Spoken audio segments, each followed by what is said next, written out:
Welcome back to the final part of an introduction to the stock market. A final recap. Over the few days, we talked about Entrepreneurship, profit and losses, how to raise funding for your business, the stock market, stocks, dividends, trading, and stock price. If you want, you can do research on the topics below if you're interested. Business people raise money by selling stocks of their company. People who buy these shares can sell them on the market at a higher price and make money. Other than stock trading, we have forex trading, commodities, futures, Bitcoin, and etc. Now, I take time to thank Mrs. Murdoch, who has been encouraging me continuously from day one of my 5th grade journey in Meridian. This great support from her has created more enthusiasm in me, which drives me to deliver such a presentation.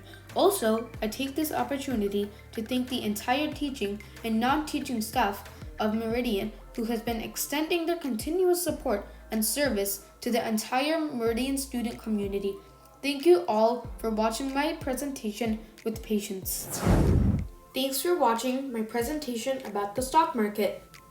I also want to say, please be safe during this pandemic and try not to go out, and remember about social distancing and wiping frequently touched places. Goodbye!